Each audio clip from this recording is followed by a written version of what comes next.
are posted on Canvas, both as an announcement and an assignment, like usual. You might have to refresh your Canvas page. It should have posted just a few minutes ago. Goal is to get through 2 more lessons, same format as we did before. Oops, here we go. So there's a bit of a do now, though, that I'd like you to work through. It's just a short video. It's about a minute. I'll time us for 2 minutes, but just watch the video there. It's an example Rube Goldberg machine, and then we'll come back together to discuss. So just take 2 minutes to watch the video. All right, let's come back together.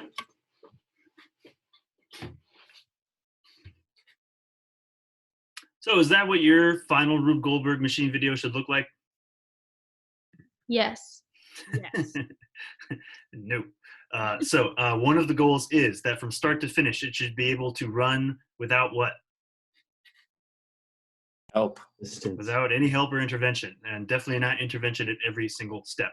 Also, remember to be realistic. I don't know if you guys noticed about some of the steps that guy had in his thing, but especially at the end, what did he expect the Slinky to do? He expected it to go up a ramp. To go up a ladder, which a Slinky is not going to do in the world of physics. So definitely make sure you are thinking of realistic steps for your final Rube Goldberg machine. On that note, if you're looking at the tasks list for today, number 2 is Rube Goldberg check-in. What I want you to do for this week, going into next week, is to start building your final machine. Remember that I haven't gone through and been able to check the photos of the bases yet. So if you have a permanent base and you're able to nail and screw things down, that's great. And I encourage you to continue working with that. If you don't, if you're really in a bind, it's okay to still just stack things up if you need to, kind of like you did with your simple machine. But again, remember that the requirement for this is that you're accomplishing at least 4 of the 8 stages that were described in the project description. You don't only have to do those 4, though. Like your machine, you could do all 8 if you really wanted to, but just know that when I'm grading you, I'm checking for at least 4 of those tasks out of the 8 that were listed there. And it has to run for how long? What is my minimum time requirement? 15 seconds. 15 seconds, which I know doesn't sound very long, but trust me, when you look back at your simple machines, most of your simple machines were going for about 3 to 5 seconds. And so that's going to be, I think, the challenge. Now, there are ways to get around that, right? If you have a ball rolling, just make the ramp a little less steep. That'll slow it down. Those sort of tether devices where something comes uncoiled, those can take up a little time. That being said, don't just have a ball slowly rolling for 15 seconds. That's not going to be very fun to watch, even for that short amount of time. So there is an assignment, just like last week where I had you take a picture of the base or space where you're going to be building. Now I would like you to next week submit a photo of wherever you're at with your machine. Now it could be maybe you only have 2 of the stages made. Maybe your machine is pretty much finished. Doesn't matter to me. I just want to see where you are so that we can then kind of work with you individually as we go into these final weeks. So that's your only assignment. That's, I think, due Tuesday and Wednesday of next week. Any questions on that?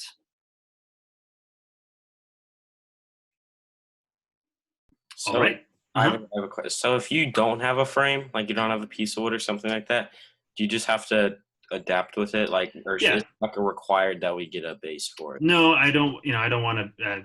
I don't expect you to have to go out to a store or find something. So you just need like a dedicated space where you could set up this machine and have it be there for a little while. So it could be a desk you're not using, or a chair, or a corner of a room or something like that. That's fine. All right. Mm-hmm. Good question. Any others? All right, our goal today is to continue with our other project, which is the online lesson project. According to the, I'll share my screen here really quickly. I've got everything outlined here on the tasks list. We're going to be hearing from Cameron and Olivia about what makes a planet suitable for life. And then we should be hearing from David and John about failed planet formation. We're skipping Nadia, Neil, and Bella just because Neil wasn't able to be here today. So they'll go in our next class meeting. So usual deal, I'll give you 20 minutes to work through the lesson. It should be posted on the discussion board. I have a link to the discussion board right here, Sci2F Solar Lesson Canvas discussion.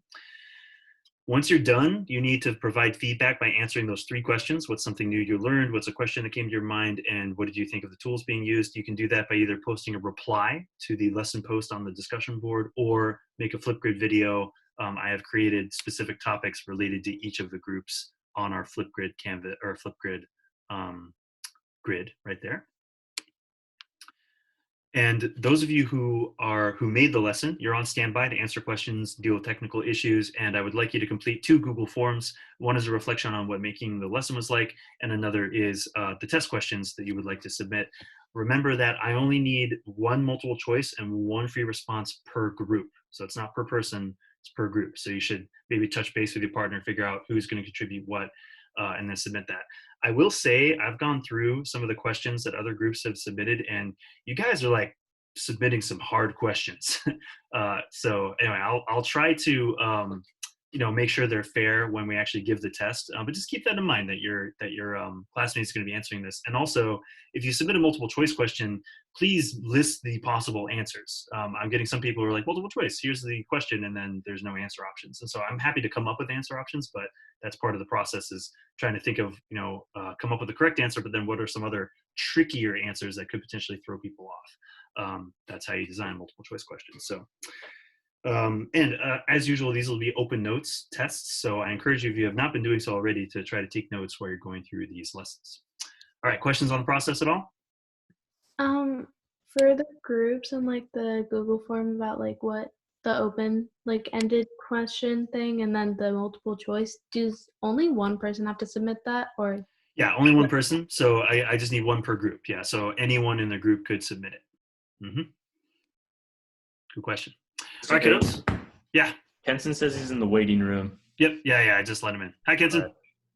Hello. How's it going? Good. How are you?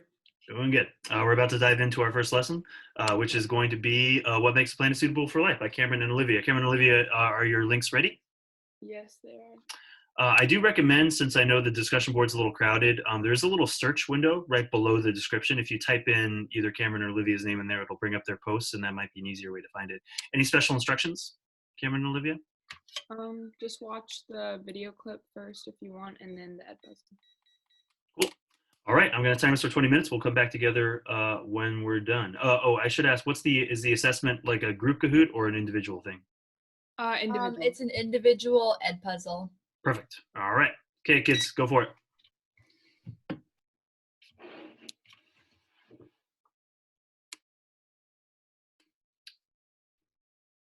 right, a little feedback of my own first. That was great. I like that you guys focused a lot on Pluto and the whole reason why it's not a full planet but a dwarf planet. If anyone's, is anyone a Rick and Morty fan? Anyone seen at least the first or second season? There's an episode, I don't know which season, where Jerry goes to Pluto and it's a whole, they make fun, it's a political farce, but there's aliens on Pluto that want Pluto to be a planet again, and they try to get Jerry to vouch for it, and it's all kind of really silly, but it's a funny episode that's looking at this whole, again, it's more a political farce on honesty and backing up science, but anyway, it's kind of funny. So is anyone a fan of the Expanse series? Anyone watch that on Amazon Prime? The Expanse? Got to get more sci-fi fans in this class. But that also, that's a whole sci-fi show about humans colonizing space, but one of the space stations they create is on Ceres. They call it Ceres Station, and it's that giant, they call it an asteroid, I think, in the book, but it's interesting to see that Ceres is technically a dwarf planet, just like Pluto. You guys made a great site. I like the updated images. It's really cool that they have now sent some pretty up-close detailed images of Pluto. You included that one in there.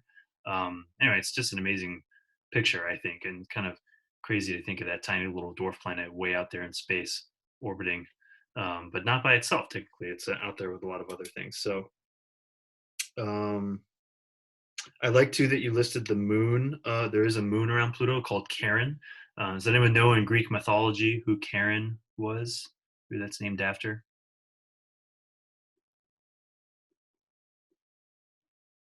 Let's see if you know your Greek mythology. Does anyone know, when you die, anyone know what the Greek mythology equivalent of hell was?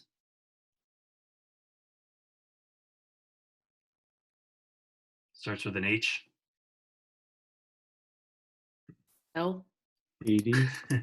Hades, which probably might be the basis for why we say hell now. But Chiron was the one who drove the boat, right? yeah, Charon was the boat person who takes you across the river Styx, which is the river of the dead. Yeah, so I don't know if I mean, that's what came to my mind. I assume that's what the name origin is from. But anyway, kind of fun thing to just popped into my mind there. Who won the Kahoot? John and David, can you see that? I was doing pretty well until that last question.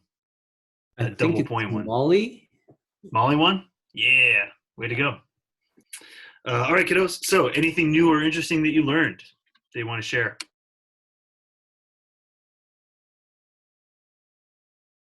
I learned like the 3 pieces of criteria that a planet needs or a dwarf planet needs, and the difference between both of them. Yeah. Thought it was interesting.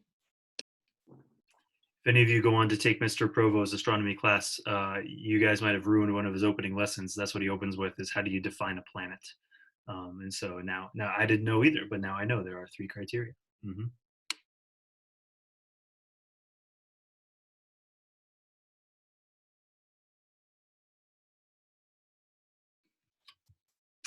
I like the information about that 3rd category. I didn't think about how having a cleared orbit, the idea that there isn't a lot of debris, or at least there can still be debris, but it has to be, the mass difference has to be super significant.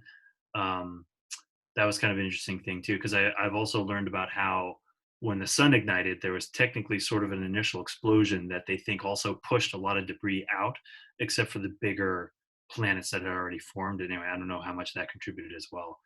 But anyway, that was kind of an interesting thing to think about. Now the Kuiper Belt Kuiper Belt is what possibly the inner rotations also look like in the beginning.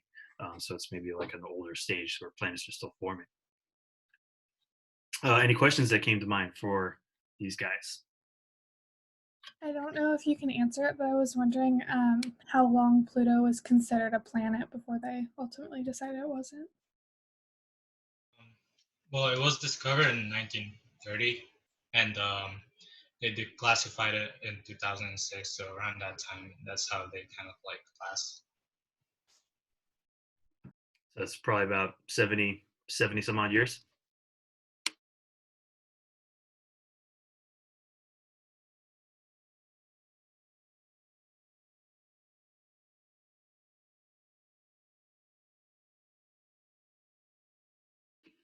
All right, and what do you think of the website? Any feedback for their method? I mean, like, this is kind of just a comment, but I really liked it. Like, I liked how it was, like, laid out, and, like, how, like, when you swiped, like, things moved with it, and I know that sounds really dumb, it was just satisfying to do. Yeah, your guys' website was super cool. All the like the video and like the interactive pictures were super cool to look at. Yeah, it was like really easy to like see all the information. Good job. Personally, I like when I can go at my own pace and like take notes down at my own pace. So I like that aspect of your presentation.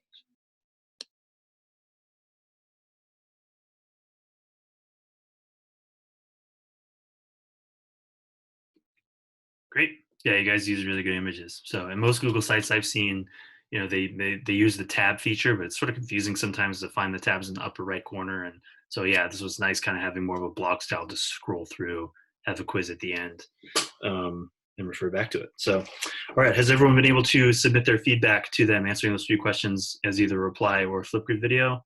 And David and John, did you fill out the 2 Google Forms? Yeah. All right. Okay, kids, your only homework for the weekend is to just make sure you've finished up providing feedback if you haven't done so already. Presenters, make sure you've submitted those forms. Work on building your Rube Goldberg machine. Try to have a photo of at least the first 2 stages, if not the whole thing, ready for next week, and then we'll continue to build on it from there. And groups going next, just make sure you've posted functioning links. The next time we meet, I believe we'll be hearing, this is F period, so we'll be hearing from Bella, Neil, and Nadia about the outer planets, and Vicky and Matthew about Earth's moon. I know they're not here, but I'll communicate with them, and they should still be able to post their lesson links. So, all right, any other questions or comments? All right, thank you very much, kids. Have a good day. Enjoy the weekend. I'll hang out if anyone wants to chat about anything.